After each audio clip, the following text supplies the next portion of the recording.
What is up, guys? Welcome back to another GeekaWhat video. I hope you're all having a great day, and if you're not, don't worry, we're going to fix that with a $1,200 gaming PC build that takes the best parts from 2019 to build a future-proof 2020 and beyond gaming PC build. So without any further ado, let's dive into it.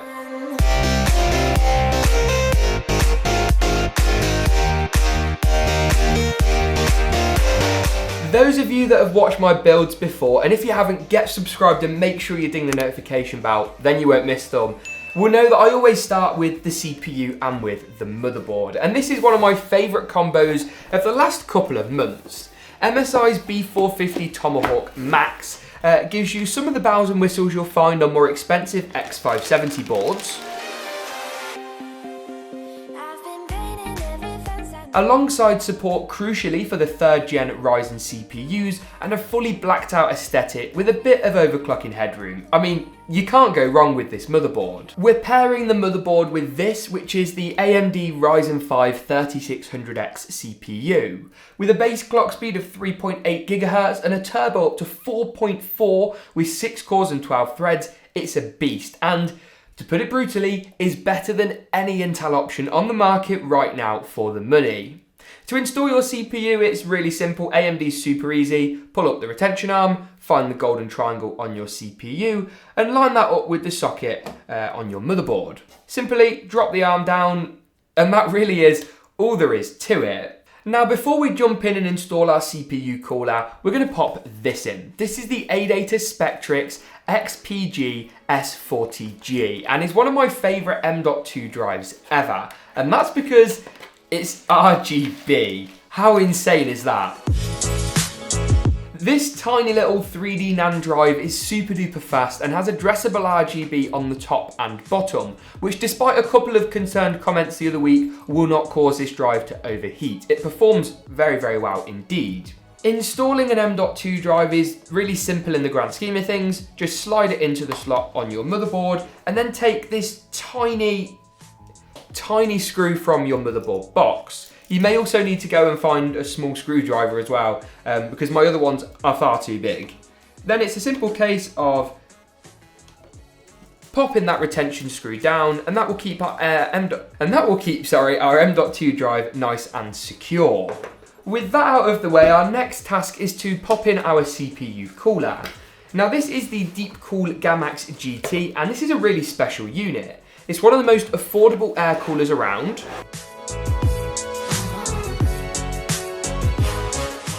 but really is crammed full of features. It's a pretty simple tower. It's just sort of your heatsink, some copper heat pipes on the bottom for nice transfer of heat, and then crucially a load of RGB, including at the top of the cooler, which is something you won't find on the likes of the Cooler Master Hyper 212 RGB Black Edition, for example. All you need to do is take the backplate that comes included, pop a couple of screws in as per your CPU cooler manual, and slide that in behind the back of your motherboard. This is easier to do while the whole thing is outside of the case. It's then as simple as squeezing on a bit of thermal paste. Around the size of a grain of rice is perfect. It doesn't have to look pretty, it just has to work. Before finally lining all of those screws up and securing it down into place with a Phillips head screwdriver. I'd recommend putting our fan on later once the whole thing is in the case, because it's just going to be easier that way around.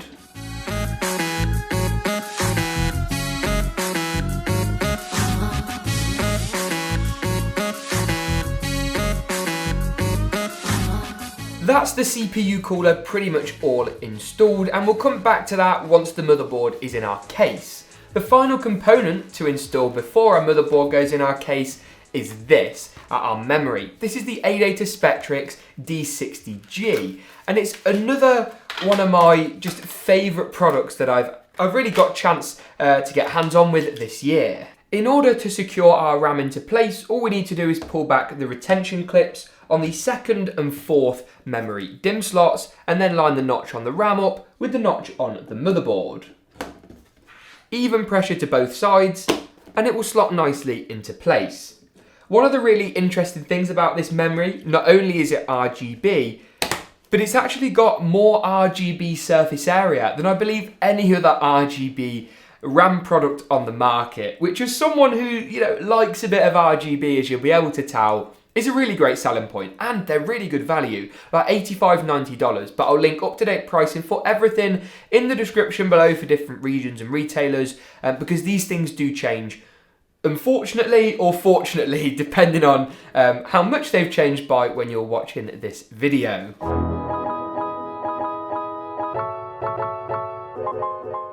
Now that brings me nicely onto the case, and the first thing I'm going to do is just carefully take off any tempered glass side panels to A, stop me from breaking anything, but B, allow us nice and easy access to the chassis.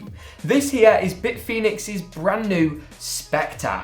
Now this case looks pretty unassuming from the outside, but with an RGB section up front, a like kind of fighter jet style lift to remove or turn on power button, and an RGB fan in the back, this thing is gonna look so good. I've also noticed as well, this is all really solid metal. The build quality on it feels really good. So let's put our motherboard in and see how everything looks.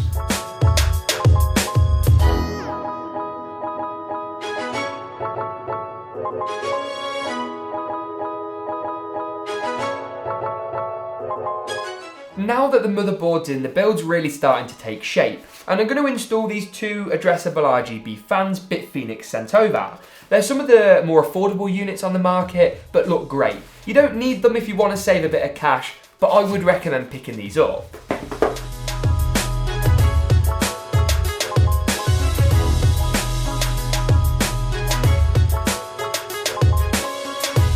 Now already that's adding a bit of contrast, so just wait until we actually turn them on. We're also going to pop on our CPU cooler fan at this point as well, and then basically we're going to have all the airflow in the world in this system.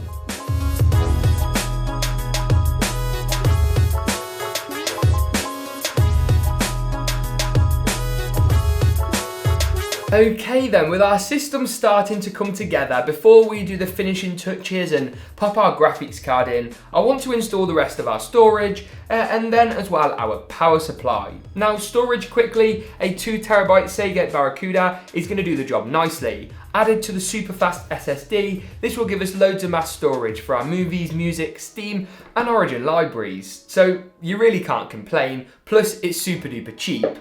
In terms of the power supply, this is from Bitfenix as well, and it's one of the cheapest 80 plus gold certified power supplies there is, full stop. This is a really nice unit. 650 watts is going to be more than enough for a build like this, and leave a little bit of upgrade and overclocking headroom as well.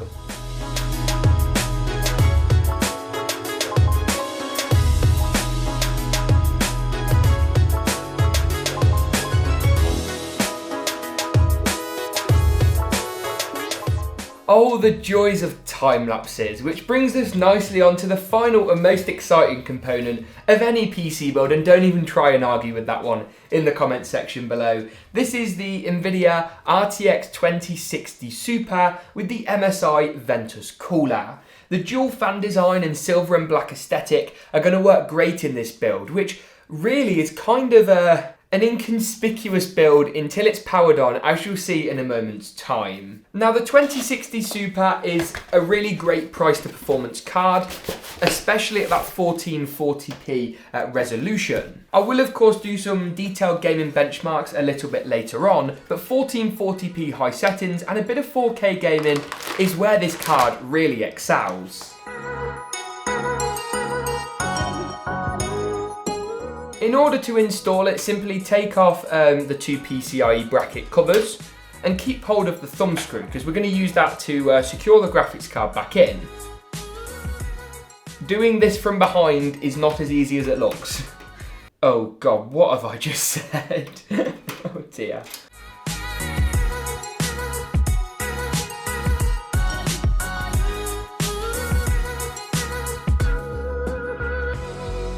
And there we have it. The build is pretty much all done. All that's left to do is quite a lot of cable management, before we turn this machine on, see how it looks, and then take a look at performance in some of the most popular and the latest AAA titles. But first, a massive shout out to today's video sponsor. NordLocker is the app that lets you store and share your files securely, with encryption that keeps your personal files for your eyes only. NordLocker's leading edge encryption takes advantage of ECC, or elliptic curve cryptography if we're being specific, which as a computer science nerd is great to hear. It basically brings some complex maths into the equation to allow for smaller encryption keys that don't sacrifice on security for cutting edge end-to-end file encryption.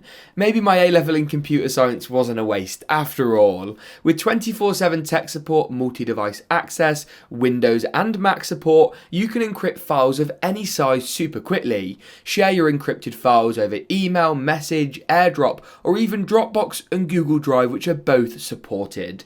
Get 37% off a 1-year premium NordLocker plan, plus an extra 5% off with the coupon code GeekaWhat at the first link in the description below. Share your files with the peace of mind you deserve, and make sure you pop coupon code GeekaWhat in the box to make that extra saving.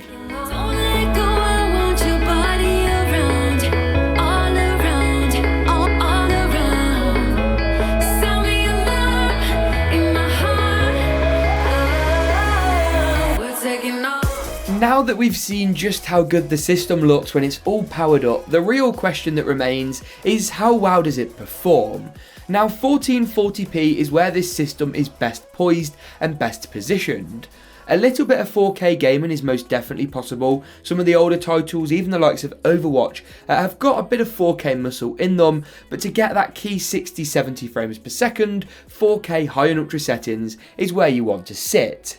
Starting off with the aforementioned Overwatch, and you're going to be seeing 70 or 80 frames per second at the 1440p high and ultra presets. This game is a little bit of an older one now, but graphically looks fantastic, and having those high settings with the really smooth frame rate in the 60, 70, 80 FPS range is such a good playing experience. It's a similar story moving across to Rainbow Six Siege, but still a very, very well performing title that looks fantastic. A really, really popular game as well, like Overwatch, that's been out a year, 2 years or so, but is still widely played. Moving towards some of the slightly newer titles, the likes of Battlefield 5 are going to work well on this machine. I would avoid the use of ray tracing because that is going to massively kill your frame rate. And while that is one of the selling points of the RTX cards, if you're after the highest frame rate possible, it's probably worth avoiding.